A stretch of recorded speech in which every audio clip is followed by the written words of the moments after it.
Alright, hello and welcome back to Let's Play yet another no-name MAME game. Today's no-name MAME game is, of course, Up and Down. Those delightful little buggies, and you'll find them to be quite delightful. But first, note the rockin' background tune.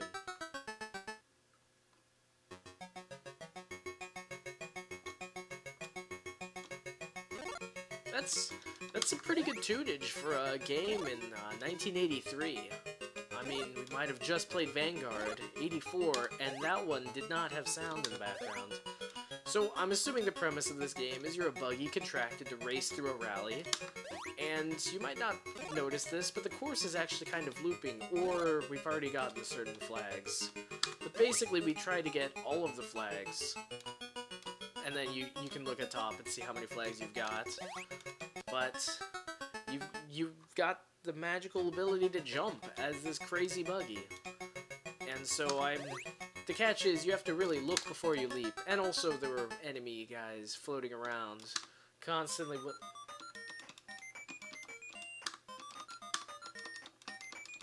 I thought you could go up and down to select letters up and down. This was almost a perfect name entry screen. And we could really kind of see how Sega got their debut as a quality game developer. Although they didn't integrate the up and down, so I can't even say that. Sega, you suck. Just kidding. Just kidding. They're great. This is actually a pretty cool game. I mean, I like the premise. You're just this buggy floating around, trying to collect all the flags, jumping over guys to completely eviscerate their machines. Ice cream. You can collect ice cream in this game. And just like Outrun, there are various elevation changes, however subtle, as you go through. And, I mean, the game may technically be an isometric perspective, but it's not really isometric, and it's making very good use of it. I mean, it's fairly obvious that, left and right... What the... Okay. That was maybe a little egregious. I mean, it's not a perfect game, of course. It's a little hard to be able to tell, like, where you're gonna go. I mean, it is nice that the roads, they have, like, the certain slant, so you can kind of tell which direction you're gonna go. But, yeah. And also, too, I feel like... I mean, for the jump being the main gimmick, okay, there are a couple ways you could design a game like this. Like, you have the main character jump all of the time, or you kind of have the character jump, like, some of the times. And they went for kind of some of the time, and that kind of lends itself more to, like, a strategic, kind of slower-paced game. So, I mean, you can't always just hold back, and then your main character guy slows down. And if you hold back long enough, then you start going in reverse. Now, I don't think it actually pays to go back in reverse and collect flags you've missed, unless you, like, really feel compelled to for some reason. I mean, personally, I really like kind of the action-y games, where it's like you've got a lot of stuff happening and you just gotta go all out with reflexes and stuff. It's kind of more methodical, kind of more of a thinking man's buggy racing rally game. Yeah. Although I will say, I mean, you can compare this maybe to, like, MAPE X by Namco, where you were, like, a little car driving around. But then, the thing about MAPE X was, it was in a neat, orderly grid. I mean, it kind of felt like Pac-Man in that regard. And, I mean, Rally X... different from MAPE. Yeah, I don't know why I would have combined them in my head. But this... I mean, it does really help to alleviate the boredom, because, like, there's nothing really ordered about this. You have to constantly be paying attention, know where those silly other racers are gonna go, and then you gotta know how far your jump is gonna go. I think it's always the same length, but you never know. Some games like to throw little curveballs like that in here. And you just... yeah... Ultimately, it's just not kind of the game I'm suited for. You have to, like, be patient and think about things. That being said, for an early arcade game, this is amazing. I mean, this with a little bit of effort, this could very easily, like, updating the graphics and such, this could easily be a game released in the mid-90s. So, I mean, that this game exists in '83, as the game is constantly reminding us, thanks for that game, also by Sega. But, dang, '83. I mean, can you imagine? I like to talk about Funky Fish as, like, a game from, like, the '80s and something, but this game is from the '80s, but worth playing now, even. And as you can see, there's no shortage of difficulty, although I feel like a lot of the difficulty, it kind of results from not quite knowing how far your jump is and, like, what to do in each situation. But then after a while, like, I'm pretty sure the routes you go in are going to become pretty patterned. I mean, it's probably going to use different little patterns for each subsection, but you're going to get a feel for, like, what's going to happen when, even though it is technically randomly generated. Yeah, and then it... Oh, jeez. So I guess you're going to have to, like, know when those hills come, and, like, when the guys are going to slow down, and then when all that. And then it kind of becomes a game all about memorization, patience, and planning. Which, I mean, all of it, that's pretty unique for, like, a racing game, but it also kind of... I don't know, for me a racing game should be about, like, white-knuckle thrill, you know? This is not. But I mean, okay, but you've got, like, a separate music for your name entry screen, and I feel like that was a development only pioneered in, like, the early '90s, and you've got games like this rocking it, like, hardcore. This... I can't believe I've never heard of this game, because this game is from an ancient era and actually pretty sweet. I mean, it's kind of difficult. The gameplay mechanic isn't, like, the best, but everything else is amazing. And the gameplay mechanic, I mean, if you adapt your playstyle, then it works perfectly. Although, yeah, I don't even think there's, like, any sort of timer or anything. So I don't know why I'm just racing through, other than that's just what I do. Yeah. No semblance of a timer or anything, which is actually a little baffling because your score goes up as you go along. So, what's to stop you from just, like, hanging around and then constantly driving? Oh, I was so close. I was so close to doing well. And you killed me. Yes. Well, at least I'm one of today's top 10.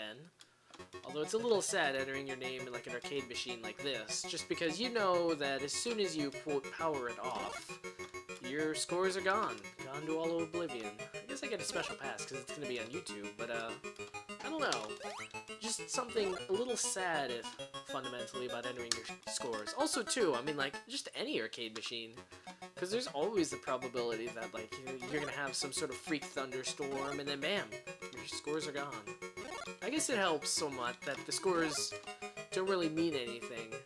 But I guess if you, like, for some inconceivable reason bought an arcade machine in your house and you, like, constantly trained on it every day just to get better at a game, and you had, like, all your high scores, and then one dark night, and then everything's gone. Man, that is the stuff of horror novels.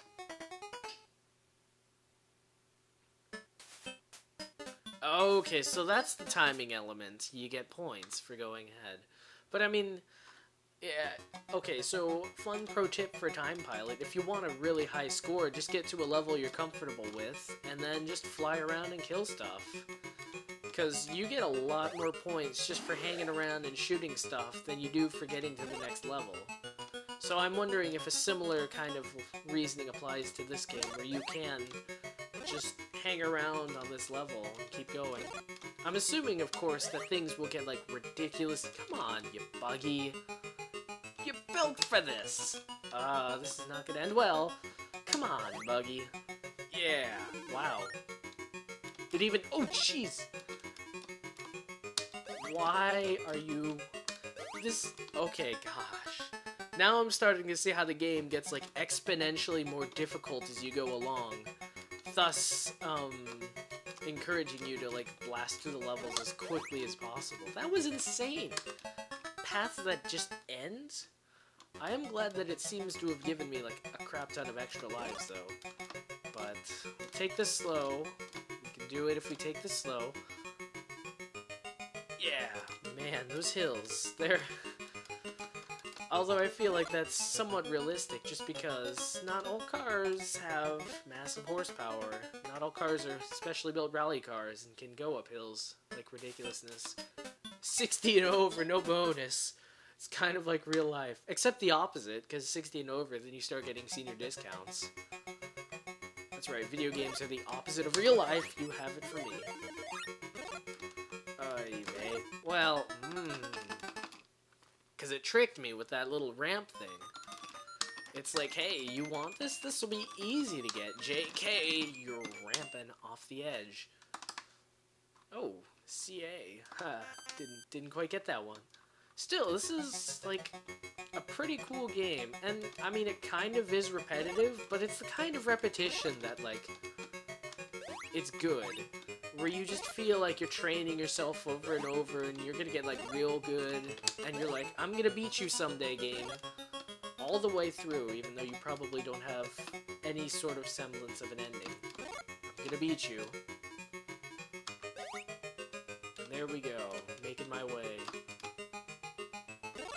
I don't know, I mean, yeah, like I theorized, though, it does get a lot easier as you go along, and then you kind of know, like, what's what you gotta do each time. Ooh, cherries. Car's favorite snack, by the way. Yeah. Did I at least get an orange flag? No, I didn't. I'm not entirely sure how that works. Like, you kill him and steal his flag, but it's like, why? Because race car. Ah, almost made it. It's okay. I know I was saying it gets easier, it gets better, but maybe it doesn't. Maybe it's still kind of ridiculously hard. It's just so finicky, like, you can't make stupid mistakes. I mean, it's a forgiving game, but, like, you start trying to jump all over the place, and then, no. Oh, cool, it even tells you where you ranked ahead of time. I think a lot of games did that, but, like, this game, it just has everything in a new arcade game, just in a slightly old-school kind of style. Like, more new games would, like, you'd have the name entry screen be at the top of the screen, enter your name, and then it'd tell you what rank you got there. This game, it kind of does it in text on the name entry screen itself. He should not have been going that fast up that hill. That is physically impossible. I am calling bullshit. Still. And then also the music. I mean, I haven't even noticed the music for, like, the past minute or so, and it's, well, okay, past, like, forever, and the music's still going. It's still playing, it's still being repetitive, but I don't mind. I'm way more enthused about the game, about the gameplay mechanics. I'm thinking this could be a pretty darn good game. This could be the next Blomby car. Only a coincidence that it's about a little buggy that tries. Oh, rank 10 or something. Eesh. I'm gonna have the whole thing filled out. Alright. One more, no more, as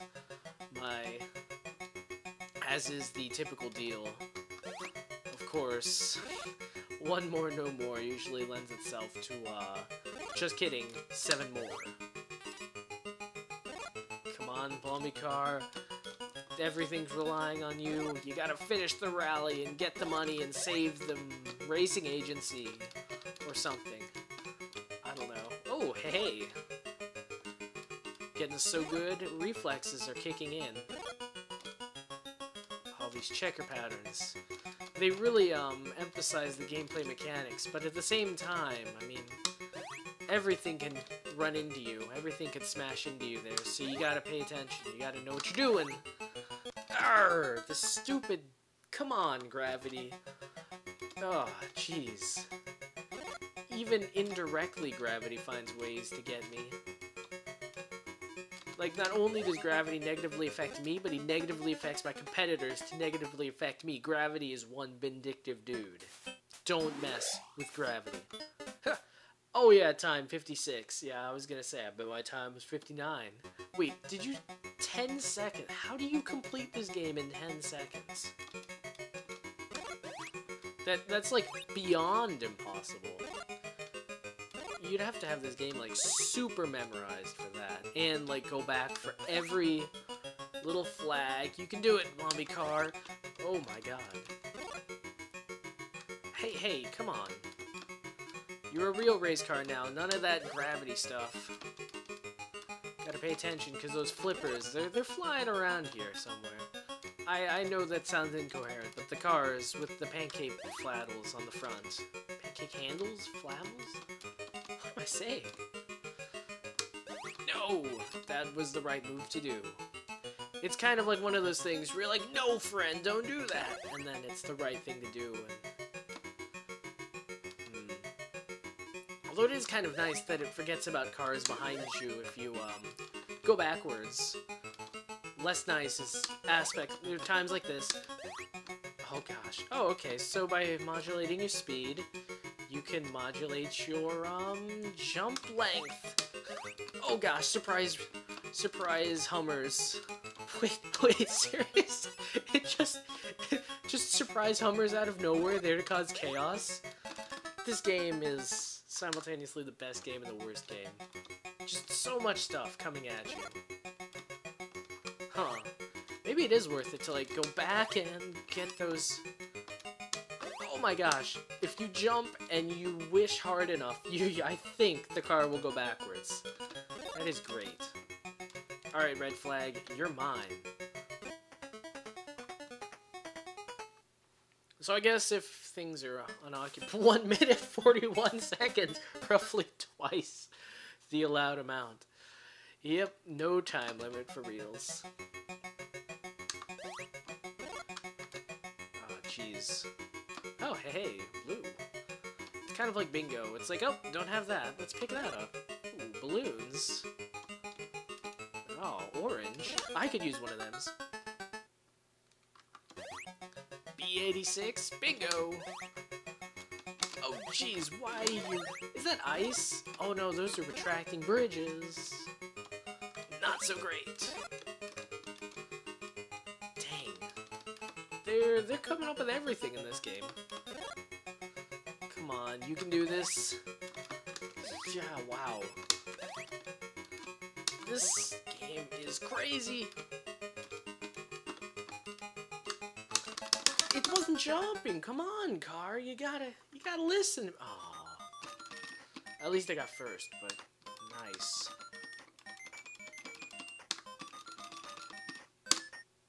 Well. Huh. I mean, that was an awesome game. This is an awesome game. I mean, the controls are great, the gameplay mechanic is spot on. You've got surprise Hummers, that's not actually a plus. But it's the kind of game where, like, not only can you play it over and over and over again to, like, learn all its secrets, but it's a game you feel compelled to go through and learn all of its secrets and figure out what the heck it's up about. I gotta say, I mean, I saw the silly name Up and Down, and it's like, that game can't be good. It's probably based off of Chutes and Ladders or some silly thing. But no, it turns out it's an awesome buggy rally racing game, and that's kind of what I love about MAME. I mean, you keep looking down, and you keep finding new stuff, new crazy stuff you've never heard of, never could have dreamed, and yet it's there, it exists, and it's pretty kick-ass. So next time you see a random MAME game name and you're like, should I check that out? Should I not? Maybe check it out. Maybe you'll find a hidden gem. Maybe you'll find the next Up and Down. Of course, Up and Down is also a good title to explain your feelings as you go through this, as you get good games and bad games, and you go up and down. I guess the point I'm trying to make is that Up and Down is a metaphor for life. And on that note, this cat's got a scat.